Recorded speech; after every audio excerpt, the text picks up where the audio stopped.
सियारे जी मौसम इन करे बि वणंदड़ हूंदी आहे त इहा घुमण फिरण ऐं खाइण पीअण लाइ तमामु बहितरीन हुजे थी। इन मौसम में माण्हू पंहिंजी मर्ज़ीअ मूजिबि खाई पी तोड़े घुमी सघंदो आहे। इन सां गॾु सियारे जी मौसम मेवनि ऐं सब्जियुनि जी मौसम बि हूंदी आहे, जंहिंजे करे उनखे सौगात वारी मौसम चई सघिजे थो। सियारे में बहितरीन सब्जियूं ऐं मेवा खाइण लाइ मिलंदा आहिनि, जेकी न रुगो ज़ाइके में वणंदड़ पर सिहत लाइ पिण फ़ाइदेमंद हूंदा आहिनि। सियारे जी मौसम में मुख़्तलिफ़ मेवनि जीअं गजरूं, नारंगियूं ऐं ग्रेप फ्रूट बि सियारे जी सौगात हूंदा आहिनि, जिन खे खाई तोड़े उन्हनि जो जूस ठाहे पी सघिजे थो। अॼु असां अव्हां खे गजरुनि ऐं ग्रेप फ्रूट जे जूस ठाहिण जो तरीक़ो ऐं उन जा सिहत लाइ फ़ाइदा ॿुधाईंदासीं ऐं मशवरो ॾींदासीं त इहो जूस रोज़ पीओ। जूस ठाहिण लाइ 3 खां 4 ॻाढ़ियूं गजरूं खणो, उन्हनि खे छिले नंढा नंढा टुकर कयो। उन खां पोइ 2 ग्रेप फ्रूट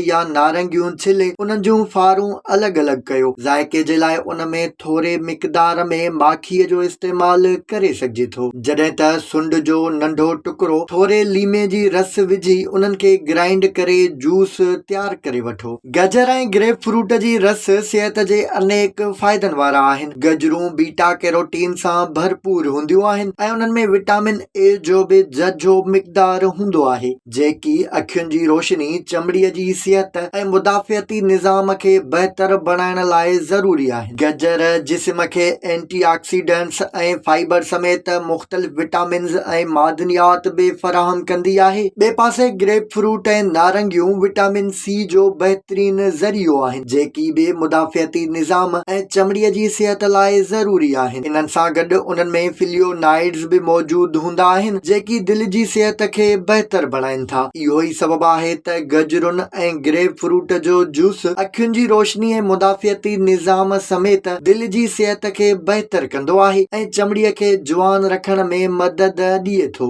इन खां सवाइ इन जूस में कैलोरीज़ जो मिक़दार तमामु घटि, जॾहिं त फाइबर जो मिक़दार घणो हूंदो आहे, जेकी सिहतमंद वज़न खे बरक़रार रखण समेत चुस्त ऐं फुर्त बणाइण लाइ इंतिहाई काराइता आहिनि।